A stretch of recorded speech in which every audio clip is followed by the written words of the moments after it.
How can smaller builders compete with larger, more established builders when it comes to delivering a top tier customer experience? Jeff, you want to go first on that one? Well, when it is, since you specifically designated that as when it comes to delivering a top tier customer experience, I think it's a lot easier to for a smaller builder, actually for a large builder, to do that consistently as it relates to the top tier experience. May not be as easy to do it when you're trying to fight against high incentives that a large builder is doing. That's probably the tougher battle. But when it comes to the top tier experience, I think what it comes down to is there's hidden in the word customer is the word custom. And now in home building, we hate the word custom, Mhm. right? We don't want to build custom homes, but there is something about a presentation that is customized to the individual in front of me. That is that when I know you well enough, then I can go out of my way to be able to take care of you individually. What does that look like? So, the hot book, 2 years ago, Will Guidara's Unreasonable Hospitality, where you go out of your way to try and find small little ways to be able to follow something that's not in a rule playbook somewhere, but it's just the right thing to do for a customer.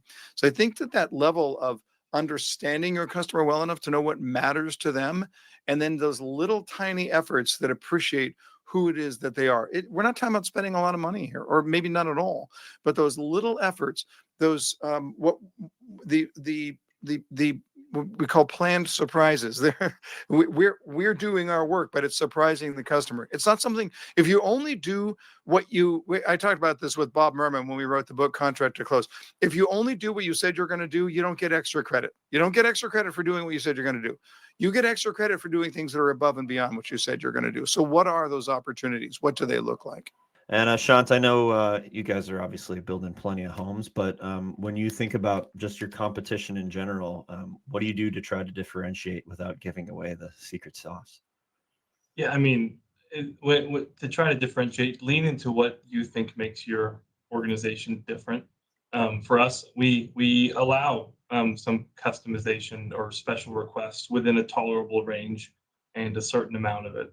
I mean, there's only so many things that someone can do to modify a 1,600 square foot house. If you stay within the tolerable range of it, we allow it. We prefer our customers build a home with us instead of buy a quick move-in home. We strive to be about 70% pre-sold. We want customers to go through a preliminary plan review meeting.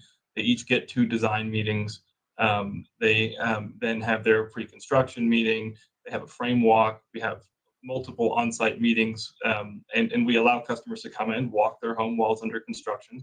Um, we, we do things that other builders just kind of try to stay away from because I think the industry is fearful of customers seeing things or finding things. I think the phrase is sometimes customers see the slaughtered cow before the steak and freak out.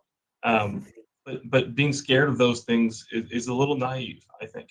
And two, this next advice that I think is the secret sauce to competing with larger builders that are larger than you is it's pretty simple, but happy people sell homes.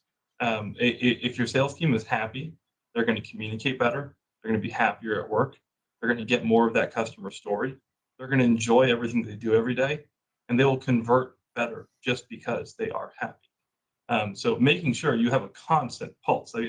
If on list of my priorities, number one is how happy is my sales team? Because if they are happy, I'm probably going to hit that sales goal. So keeping that top of mind, making sure that you are constantly open to communicating with anyone on that sales team anytime they reach out, and just being having a good energy about you as a sales leader.